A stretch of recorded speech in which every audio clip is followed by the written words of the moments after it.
오늘 우리가 같이 볼 말씀은 사실 지난번에 이어서 두 번째 레이기를 보고 있습니다. 사랑으로 이웃과 함께 걸어가라 라고 하는 말씀 제목입니다. 여러분, 제가 요즘 재미있게 읽고 있는 책이 있습니다. 그 책은 하버드 대학에서 종신교수로 오랫동안 70년 이상을 교수직을 수행했던 조지 벨런트가 쓴 행복의 조건이라고 하는 책입니다.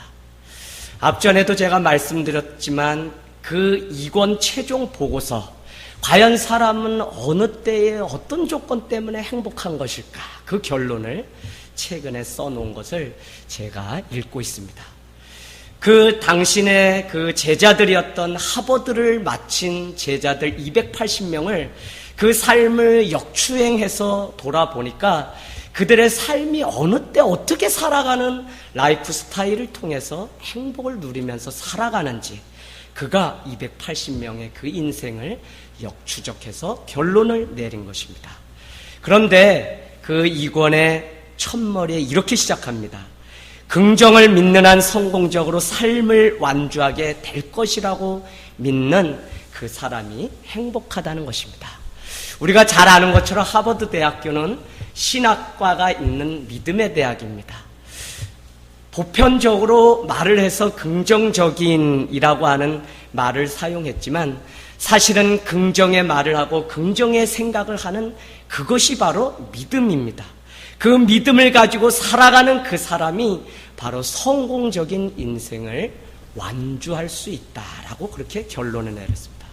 그러면서 각 챕터에 연민, 사랑, 많은 용서, 이런 조건들이 다 있어야만 그 사람이 행복한 삶을 사는데, 맨 마지막에는 결국 어느 누구라도 믿음이라고 하는 그 신앙이 있을 때 그 사람이 행복한 삶을 살아갈 수 있다더라, 이렇게 결론을 내어놓았습니다. 여러분, 저는 사람이 사람을 사랑하고 사람이 사람을 향해서 긍휼함을 갖는 그 연민이야말로 결국 다른 사람을 살리는 일이 아니라 내 자신을 살리는 일이 아닐까 생각해 보았습니다. 그렇기 때문에 사랑의 제1조건이 무엇일까라고 할 때 그 벨런트 교수는 바로 믿음이다라고 얘기했습니다. 믿는 자들이 하나님과 우리 관계는 믿음이라고 얘기하지만 사실은 믿지 않고 형제와 사업상 맞는 그 관계 안에도 신뢰라고 하는 트러스트, 그것을 통해서 살아갈 때 서로를 믿고 서로를 지지해 줄 수 있기 때문에 함께 행복을 공유하면서 살아갈 수 있다는 것입니다. 여러분, 제가 지난밤에 기도회를 마치고 이제 집에 가려고 하는데 전화가 왔습니다.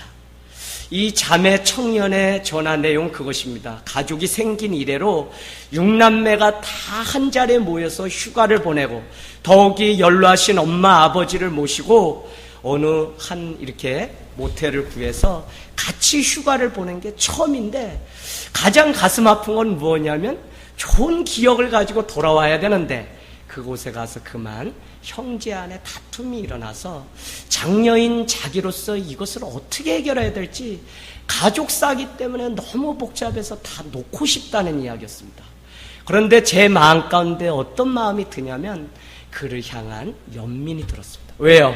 저도 장남으로서 그 가족관계, 또 어머니 아버지 그 숲에서 조율하면서 때로는 가족이기 때문에 더 상처 있는 말을 쉽게 해버림으로 인해서 다시는 관계할 수 없는 것처럼 힘들 때가 저도 있거든요. 그러면서 그가 얼마나 힘들어할까 하는 그 연민을 느끼게 되자 그와 통화를 통해서 1시간 정도, 그리고는 결국 우리가 져야 되는 십자가가 그거 같다. 믿지 않는 가정에서 태어나서 먼저 예수님을 믿은 우리에게 주어진 십자가가 그것이 아닐까. 그렇기 때문에 기쁨으로 서로 감당하자고 위로하고 마칠 수 있었습니다. 여러분, 사랑의 제1조건은 사실은 연민이라는 것입니다.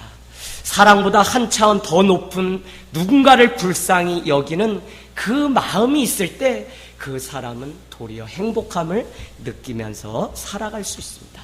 작든지 크든지 누군가의 그 인생에 손을 얹고 함께 그 마음을 나누고 불쌍히 여길 수 있는 그 마음이야말로 우리를 행복하게 만드는 제1조건이라고 그렇게 이야기하고 있는 것입니다. 오늘 우리가 읽은 이 말씀, 사실 레위기를 우리가 잘 이해할 것은 출애굽을 했던 하나님의 백성들에게 얼마나 큰 은혜가 있는지 알 수 없습니다. 그래서 이 레위기는 첫 번째는 하나님의 은혜를 경험한 사람들이 어떻게 보이는 하나님 앞에 제사를 드려야 될지, 번제부터 속건제, 속제제 쭉 제사법에 대해서 이야기하고 있지만, 사실은 하반부로 가면서 우리가 삶 속에서 드려야 되는 그 산제사, 영적 제사가 어떤 것인지 오늘 우리가 읽은 말씀, 신년의 이야기를 통해서 가르쳐주고 있습니다. 그런데 우리가 읽은 부분은 다른 것이 아니라 너희 형제 동족 안에서 누구든지 가난한 자가 있거나 나그네나 고아가 있을 때 그가 돈을 빌리러 오게 되면 그를 향해서 이자를 받지 않을 마음으로 돈을 빌려주라고 하는 이야기가 기록되어 있습니다. 여러분, 우리가 약자와 가난한 자들을 향한 하나님의 사랑이 이렇게 섬세하게 기록되어 있는 것입니다. 우리 교회는 믿음의 공동체예요. 그런데 중요한 것은 사랑이 없으면 믿음의 공동체를 세워갈 수 없습니다. 그런데 더 중요한 것은 믿음이 없으면 서로 사랑하는 사랑의 공동체를 이룰 수 없는 것을 우리가 경험하게 됩니다. 그런데 그 사랑은 어디서 오냐면 나보다 형제의 그 삶을 지지해주고 그를 향해서 연민을 느끼고 함께 컴패션, 그와 함께 고통을 느끼겠다고 하는 그 마음이 있을 때 그 안에 온전한 사랑을 이뤄갈 수 있다는 것입니다. 제가 늘 말씀드립니다. 저도 성도입니다. 저는 다만 직위 목회자일 뿐입니다. 여러분은 집사님이고 권찰님이고 다양한 직분, 어떤 자는 목사로, 사도로 다 우리가 부름받았습니다. 그런데 중요한 것은 무엇이냐면 혼자 살아갈 수 없다는 것입니다. 저도 완벽한 사람이 아니기 때문에 혼자 살아갈 수 없어요.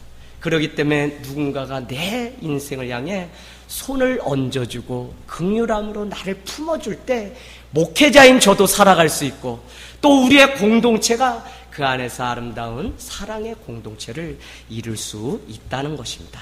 여러분, 사랑이 나의 사랑만으로 내 가슴에 남게 되면 그것은 소멸되게 되어 있습니다. 또 재미있는 것은 믿음 역시 나만의 믿음으로 국한돼서 우리가 살아가잖아요. 그러면 금세 식어갑니다.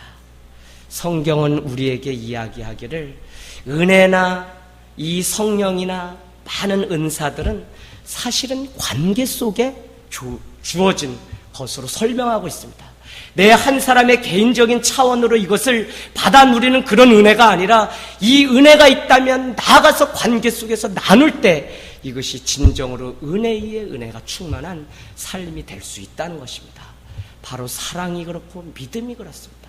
함께 형제와 자매와 더불어 나눌 때, 이 연민이 나눠질 때 그 안에 아름다운 공동체를 이루면서 살아갈 수 있다고 믿습니다. 여러분, 교회가 우리끼리만의 사랑과 믿음의 공동체가 되면 안 됩니다. 그렇기 때문에 교회는 교회 너머, 담장 너머에 어떤 사람들이 살고 있는지 늘 망원경을 가지고 지켜볼 수 있는 공동체가 되어야 합니다. 처음부터 하늘 땅 교회가 시작될 때 가장 큰 용기를 주었던 한 권의 책이 있다면 세이비어 처치 교회 이야기였습니다. 150년 된 미국의 가장 영향력 있는 교회. 그래서 저는 어마어마한 사람들과 건물이 있다고 믿었습니다. 그러나 책을 읽으면서 알게 된 사실은 150년 된 교회 150명의 사람밖에 없는데 무려 80개의 사역이 활발하게, 그것도 자기들끼리만의 공동체를 위한 것이 아니라 교회 담장 너머에 사람들을 위해서 사마리아 공동체, 무슨 공동체 하면서 자기의 은사와 자기의 그 가장 잘할 수 있는 일을 통해서 두세 사람이 모여서 이웃을 섬기는 그 공동체, 사역팀이 있는 것을 보고 도전을 받게 되었습니다. 여러분, 교회는 작지만 강한 교회로서 세상을 섬기는 이 세이비어 처치, 그들에게 가장 가슴 가운데 있는 것이 있다면 사실은 누군가를 향해서 느낄 수 있는 연민이라는 것입니다. 사람들은 살다 보면 자기만 생각하게 되어 있습니다.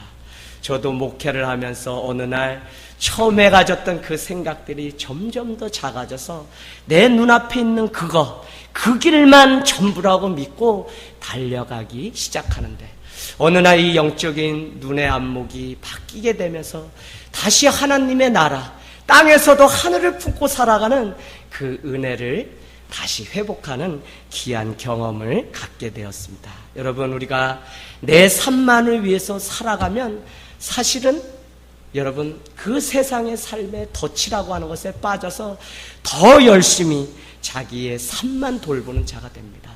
그러나 우리 교회를 부르신 주님의 이유는 약한 자의 친구로 우리를 부르셔서 교회되게 하신 귀한 사명을 우리가 놓치지 말아야 될 줄로 믿습니다.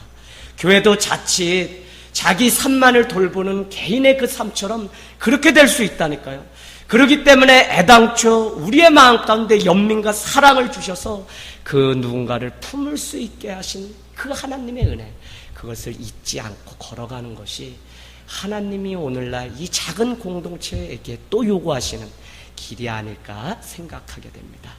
여러분, 오늘 여러분이 한두 번 얼굴 뵌 적 있지만 우리 목사님, 사모님이 어떻게 인도하실지 모르지만 또 하나의 교회를 세우는 새생명 공동체를 위해서 기도하고 작정하고 있습니다. 그런데 정말 제가 해줄 수 있는 이야기는 다 버리고, 내 이익과 내 유익을 다 버리고 하나님의 자리에 나가서 가난한 이웃의 친구가 되어주겠다고 하는 그 마음이 있으면, 여러분, 오늘 내가 설령 실패하고 작은 그것 때문에 아파할지라도 충분히 그 길을 감당하면서 갈 수 있다고 하는 사실입니다. 신약 성경은 우리에게 교회 안에서 세상에 대해서 돈을 거래할 때 사실은 거래하지 말라고 이야기하죠. 단 거래를 하거나 누군가가 여러분에게 돈을 꾸어달라고 찾아온다면 그때 그 마음은 어떤 것이냐면 그냥 받지 않을 마음으로 그에게 주라는 것입니다. 그것 때문에 서로 마음이 갈라지고 서로 하나됨이 깨어지는 그런 것이 아니라 오히려 하나님이 거저 주라고 하셨기 때문에 나의 소유를 줄 수 있는 그 마음이 있다면 돈을 꿔주라고 그렇게 우리에게 얘기하고 있는 것입니다. 여러분, 오늘 말씀 35절 한번 보겠습니다. 내 형제가 가난하게 되어 빈손으로 내 곁에 있거든 너는 그를 도와 거류민이나 동거인처럼 너와 함께 생활하게 하되라고 얘기하고 있습니다. 여러분, 광야 가운데 나온 이스라엘 백성들이 지금 가나안을 향해서 가고 있습니다. 그들이 하나님이 함께 하시지만 사실 오늘 레위기가 이렇게 기록된 데는 우리가 거꾸로 생각해 보면 됩니다. 무슨 이야기냐면 이스라엘 백성들이 광야에서 자기 삶 외에는 이웃이나 가난한 가부나 고아를 돌보지 못했기 때문에 오늘 레위기는 너희의 거룩한 삶의 예배가 가난한 자가 있거든, 빈손으로 오는 자가 있거든 그를 돌볼 것을 우리에게 이야기하고 있다는 사실입니다. 여러분, 우리 주변에도 빈손으로 살아가는 자가 얼마나 많은지 알 수 없습니다. 물론 돕는 데 원칙이 있습니다. 자칫 잘못하면 돕는 일을 통해 소위 우리가 아는 것처럼 그 사람을 거지 근성을 가지고 살아가는 사람으로 만들 수 있습니다.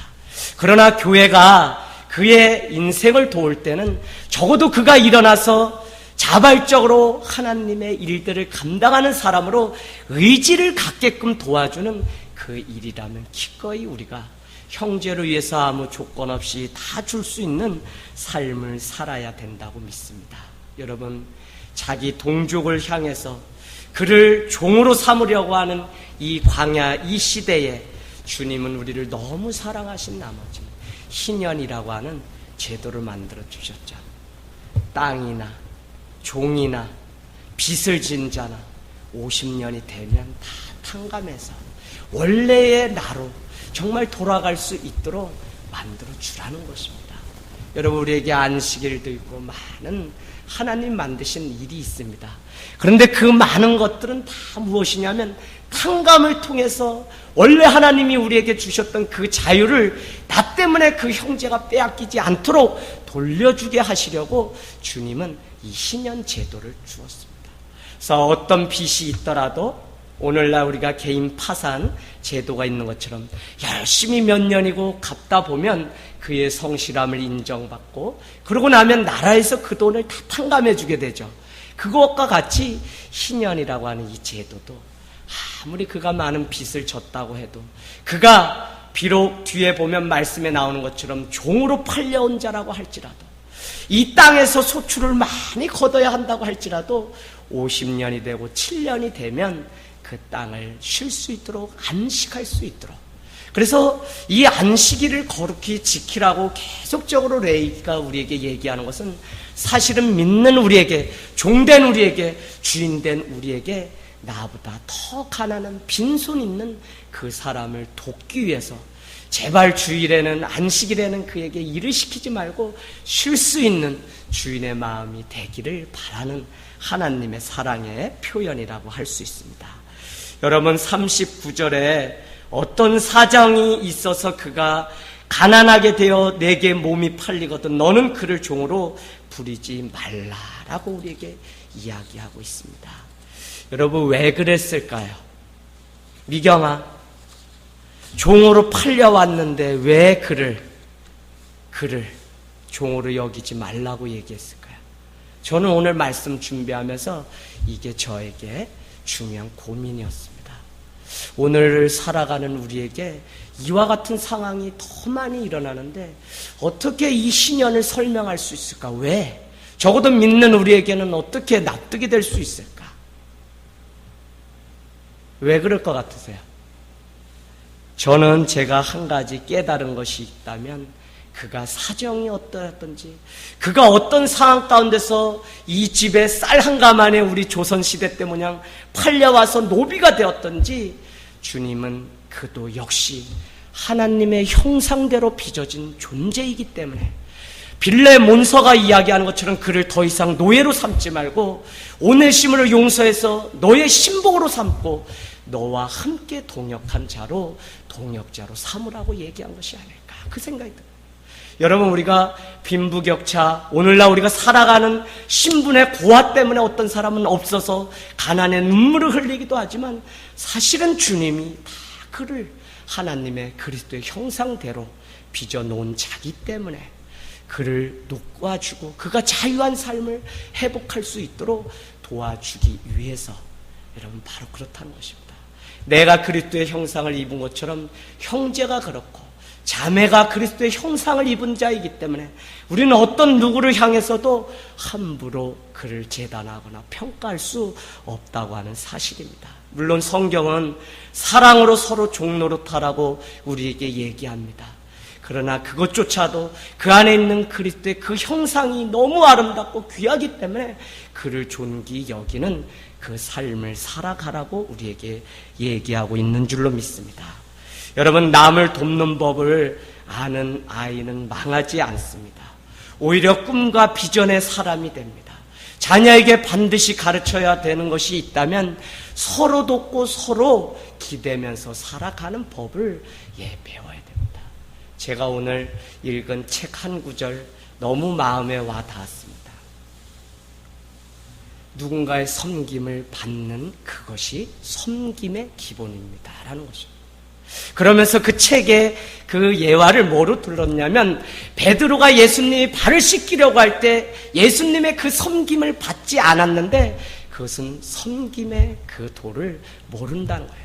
그래서 누군가 호의적인 마음을 가지고 나를 돕겠다고 할 때 그것을 받아들이는 그것조차도 섬김이라는 그 단어를 써놓았더라. 그래서 그렇겠다. 내가 원하든지 원하지 않든지 기꺼이 저 사람이 교회를 위해서 형제를 위하여 섬기려고 나왔다면 그 섬김을 받을 수 있는 것도 섬김이겠다. 중요한 깨달음을 오늘 얻게 되었습니다. 여러분, 정말 우리 아이들에게 정말 너가 똑똑하고 너가 잘 돼서 너가 다른 사람을 돕는 자가 되라고 얘기도 해줘야 되지만 더 중요한 것은 다른 사람의 도움을 받을 줄도 아는 사람으로 만들어야 됩니다. 오늘날 우리 한국 사회를 향해서 많은 사람들이 얘기하기를 미국의 그 개인주의, 그것보다 더 심각한 상황 가운데 놓였다는 겁니다. 내가 출세해서 내가 다른 사람에게 불편 안 주고 그냥 내가 내 삶을 잘 관리하면 그 사람이 성공한 사람이라고 가르치지만 사실 그렇지 않다는 겁니다. 저 사람을 향해 내가 연민의 손길을 펼칠 줄도 알지만 내가 어려울 때는 다른 사람에게 나를 도와달라고 말할 수 있는, 그래서 한자로 보면 사람이는 사람과 사람이 등을 기대고 있는 그 형성 문자가 되어 있는 것처럼 그렇습니다. 서로 도움을 주고 도움을 받는, 서로에게 등을 기대는, 적어도 이 마음이 있을 때 오늘 내 집에 거하는 객이나 나그네나 모든 고아나 가부를 향해서 그를 불쌍히 여기는 마음으로, 종으로 여기지 않고 한 형제로 여길 수 있는 마음이 우리 안에 있을 줄로 믿습니다. 여러분, 우리 안에 한민족은 불쌍히 여기는 마음, 그래서 심지어는 오리온 초코파이 정이라는 게 아주 아직까지도 초코파이 하면 정이 대세입니다. 그런데 이것이 다 끊겼다는 거예요. 그래서 우리 아이들에게 반드시 먼저 가르쳐야 되는 것이 있다면 돕는 것, 그러나 도움을 받을 줄 아는, 도움을 받을 줄 알고 서로 등을 기대고 살아가는 존재가 바로 우리 사람이라는 것을, 여러분 이거 가르쳐주지 않으면 어려울 때 자기 혼자 그 문제를 해결할 수 없어서 사람들이, 그래서 조지 밸런트는 행복의 조건 중에 사랑, 믿음, 맨 마지막엔 연민이라는 것을 반드시 넣습니다. 연민이 있는 그 사람이 진정으로, 그래서 제가 생각해 봤습니다. 아니 명예도 있고 권력도 있고 이름 석자만 되면 김장훈 하면 다 사람들이 알아주는데 그가 왜 새빵살이에서 그렇게 어렵게 살아가면서 그 많은 수십억의 돈을 밤없어 또 TV에 나오고 했던 그 많은 돈들을 다른 사람을 향해서 그는 그것을 사용하려고 했을까? 그런데 그는 적어도 그렇게 다른 사람의 연민을 느끼고 불쌍한 사람을 긍휼히 여기고 돕는 그것에서 자기 행복을 최대로 생각하면서 살아간다는 것입니다. 그러고 보니까 우리가 정말 버려진 아이를 입양해서 내 자녀로 품고 하는 모든 일들이, 연민을 느끼는 그 과정들이 사실은 나를 행복하게 하는, 다른 사람을 살리는 일이기도 하지만 주님은 우리를 지으실 때 서로를 향해서 도움을 주고 받게 만들었기 때문에 돕는 일을 통해서 오히려 내가 살아가게 하시는 하나님의 그 계획이 있음을 보게 됩니다. 여러분, 돈을 가지고 무엇을 해야 행복할까요? 나눠야 합니다. 교회는 서로의 부족함을 드러내고 인정해주면서 성숙해져 가는 공동체입니다. 그렇기 때문에 늘상 말씀드리지만 서로에게 완벽을 요구하기보다 서로를 이해해주는 그 연민의 마음이 있는 공동체가 바로 교회입니다. 물질적으로 심적으로 부족할 때가 있습니다. 그래서 함께할 사람이 필요하고요. 결국은 다른 사람에게 때로는 우리가 한 손을 요청하며 살아가야 될 때가 있다는 사실입니다. 그렇기 때문에 많은 사람들이 우스갯소리같이 이야기하지만 하나님이 우리에게 두 손을 주셨다는 겁니다. 한 손은 받게끔, 한 손은 다른 사람에게 나눠주게끔 두 손을 주셨다고 그렇게 이야기하고 있습니다. 여러분, 오늘 어떤 종도 우리 사람의 영원한 종이 아님을 가르쳐주고 있습니다. 42절, 43절은 그것을 이렇게 결론으로 내고 있습니다. 여러분이여, 여러분 가정에 있는 그 노비나 나그네나 종, 그도 역시 내가 애굽에서 그를 구원해낸 나의 하나님의 종이기 때문에 그를 향해서 함부로 하거나 그에게 없인 여기지 말고 엄하게 부리지 말고 오히려 하나님을 경외하는 자로 세워가십시오라고 레이기는 오늘 우리에게 권면하고 있습니다. 참 오늘 이 말씀 읽으면서 저는 그렇구나. 빌레몬서가 계속 같이 읽혀지는 겁니다. 그도 우리와 믿음을 함께할 멍해진 자로 그를 제발 여겨서 그래서 여러분 잘 아시는 것처럼 빌레몬서, 결국 오네시모는 여러분 시리아라고 하는 한 지방의 감독이 되었다고 하는 교회사 이야기가 있습니다. 왜요?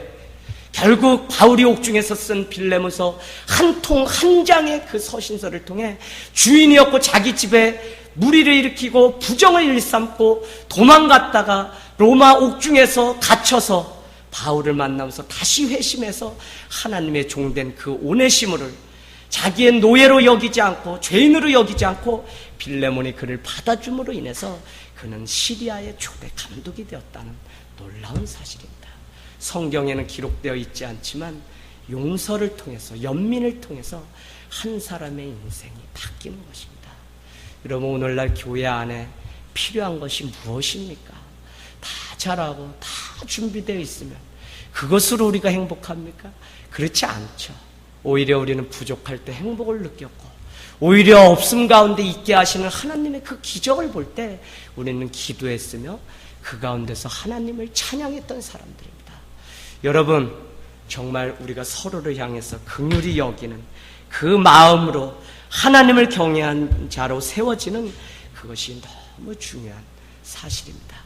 저는 조지 벨런트의 행복의 조건을 읽으면서 결론을 이렇게 내렸다면 더 좋았을 걸 하면서 제가 부록을 생각해 보았습니다.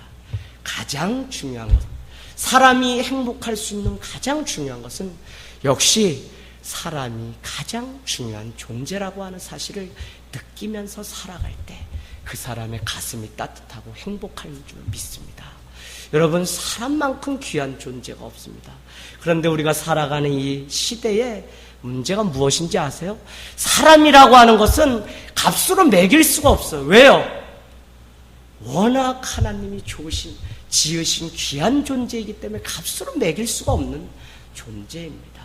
그럼에도 불구하고 오늘날 문제는 언제부턴가 사람을 값으로 매기려고 하고, 여러분, 우리의 있는 신체의 일부를 어느 날부터 값으로 매기고 팔고 인신매매가 있고 하는, 그렇기 때문에 오늘날 이 시대가 어려운 시대입니다. 연민이 없기 때문에. 사람만큼 가치 있는 존재가 없습니다.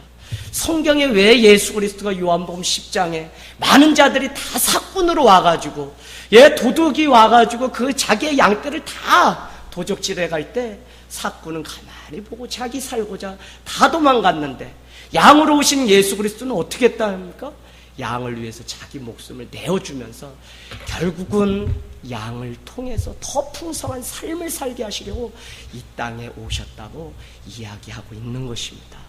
여러분, 우리 사람에게, 우리가 사람을 귀하고 사람 그 영혼의 가치를 느끼기 시작하면 사실은 많은 영혼 때문에 우리가 교회가 오늘 있는 게 아니라 한 영혼 때문에, 오늘 여기 있는 우리 한 사람 때문에 교회는 날마다 주님을 향해서 울 이유가 있고 또 한 영혼을 찾아서 주님의 거룩하신 일들을 이뤄갈 사명이 있는 줄로 믿습니다.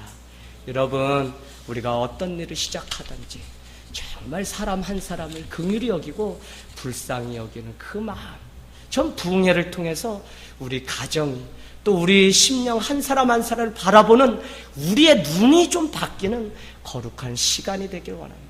함께하는 형제를 향해, 자매를 향해 정말 말로 다 못했지만 그 안에 그를 향해서 눈물을 흘릴 수 있는 그 마음이 있는 시간이 되기를 원합니다. 레이기는 제사법에 대해서 이야기하고 있지만 하반부로 가면서 하나님의 사람을 섬기는 그 예배, 그 제사에 대해서 오늘 우리에게 이야기하고 있는 것입니다. 너희들은 말과 혀로만 사랑하지 말라 그랬거든요. 신앙이 있다는 것은 사실 눈에 보이지 않는 그 사람을 사랑하는 실천의 자리에까지 나아가는 것입니다. 여러분, 조지 벨런트의 그 말, 긍정을 가지고 어떤 사람을 향해서 바라볼 때 그 인생이 완주할 수 있다면 그것이 나의 행복이고 그 사람의 행복일 수 있습니다.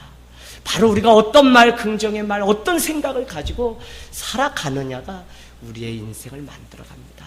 저는 계속적으로 성경이 우리에게 주는 한 가지의 요점이 있다면 당신은 어떤 환경이든지 만날 것입니다.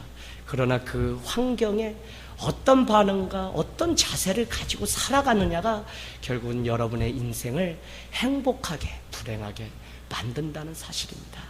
여러분, 말만 잘하는 교회가 아니라 정말 사람을 불쌍히 여기는 교회가 되기를 원합니다. 나그네가 나오고요, 이방인 나오고, 객이나 고아나 가부까지도 하나님 안에서 종으로 여기지 말고 그를 향해서 오히려 우리가 종로로 탈 수 있는 자리에까지 나가기를 원합니다. 나 자신을 사랑하는데 조건이 없죠. 무조건적으로 나 자신을 사랑함 같이 다른 자들에 대해서도 그렇게. 그런데 여러분, 고백하기는 자꾸 제가 어느 때가 되면 우리 교회가 정말 저 중심권에 있는 사람들로 좀 더 가득 찼으면 좋겠다. 왜요? 계속 돌봐야 되는 사람들 위주로 모이니까 힘든 겁니다. 그런데 제가 기도하면서 아니다. 그런데 오늘 신방을 갔다가 누굴 만났냐면 김태만 어르신을 만났습니다.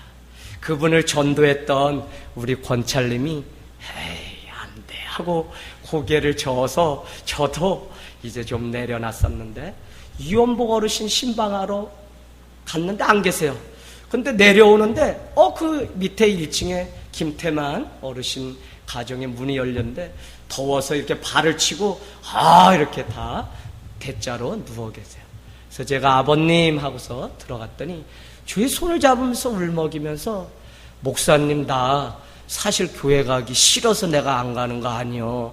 나 맨날 교회 가고 싶은데 중풍이 오셔서 입술이 어눌하시니까 내 말 이상하게 하니까 사람들이 이상하게 볼까봐 내가 안 가는 거예요. 그러면서 내가 저 옆집에 지동건 그 형님, 내가 가게 되면 말해서 차오라 그러면 와줄 거예요. 그러는 거예요. 그래서 당연히 가죠.